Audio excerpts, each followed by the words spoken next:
Hi everyone, Amanda Jane here, and in today's video I'm going to show you how to do a foundation chain and single crochet all together in one fell swoop. So this is the best way to start any project that just requires you to do a row of single crochet. And so you do exactly the same number of stitches as your pattern indicates, or as you want the width of your project to be. So this is an example of what it looks like. So it looks just like a normal row of single crochet. And you can see the stitches very clearly with this Aran weight yarn. Quite tricky to keep them exactly even, but this will sort itself out when you continue your work. So let's start off with this lovely orange yarn. It's an Aran weight yarn, just so it shows up nicely. And I'm going to start with a slip knot round 2 fingers of your left hand if you're right-handed, and then tuck a loop through, just pull, insert your hook, and to start off this combination of chain and single crochet, we're going to do 2 chain stitches to start with, 1 and 2. So that's just yarn over, pull through. Now if we look at the back of our chain, you'll see this bump here, and you need to be aware of this bump as we go on, because you're going to be capturing that bump as well as this strand here. So the first thing we do in the second chain from the hook is we're going to insert our hook into that strand here, and then we're going to pick up also this back bump as well.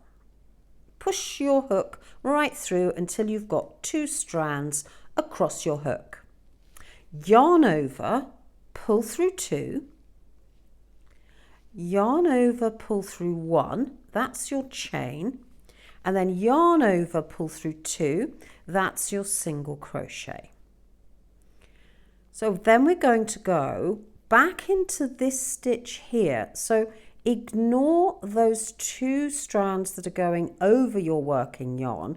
Go back to this stitch here. Insert your hook into that stitch. Pick up the back bump as well. Yarn over, pull up, yarn over through 1 and yarn over through 2. Again, ignore those 2 strands. Go back to this place here, pick up those 2 strands, just this stitch here, the equivalent of the chain, plus the back bump, 2 strands on your hook, yarn over, pull through 2, yarn over, pull through 1, yarn over, pull through 2. So it's a 3-step process. Insert your hook, pick up the back bump, yarn over, pull through, yarn over through 1, yarn over through 2. Now you can see that I'm crocheting almost sideways because it's much easier to keep your work between your thumb and your second finger, and to work sort of almost on the, looking at it with your work tipped over. I've just found that technique the best one for keeping it on track. The tendency is also for your single crochet to be a little loose. That will sort itself out on the next row. So I'm just continuing a few more, and then we'll have a little look at what this looks like.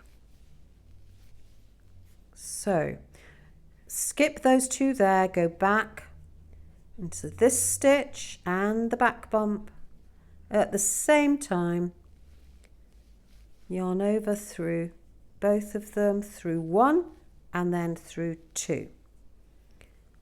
Miss that out, go back to the previous stitch, insert your hook, find that back bump, yarn over through both those little strands, yarn over through 1, yarn over through 2. And there we have it. We have our foundation chain and our single crochet on top. Now when we look at what would be the right side of the work, it's actually this side. So our tail is going to be on the right hand side. When we're normally doing a casting on, if you like, or a foundation chain, our right side is going to be with the tail on the left, because that's how it works. But because we've done 2 rows together, the chain and, if you like, row 1, your tail is going to be on the right for the right hand side of your work. So if you adapt a pattern, you need to take account of the fact that any photographs that they have are going to look slightly different if they're showing the tail. So just be aware of that.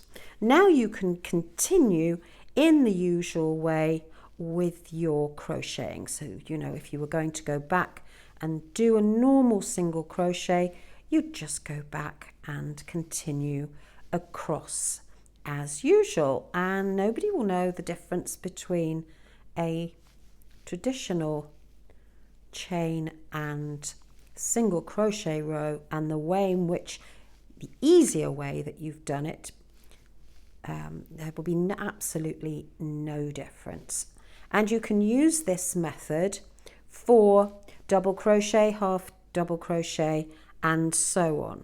Now the thing is, what it gives you is it gives you this very much neater edge across the bottom, and you'll find that it just looks a little sharper than the traditional way of doing it. There are other ways of working into a foundation chain that make it look neat and tidy, and I'll cover those in other videos and link up in the description below to those videos.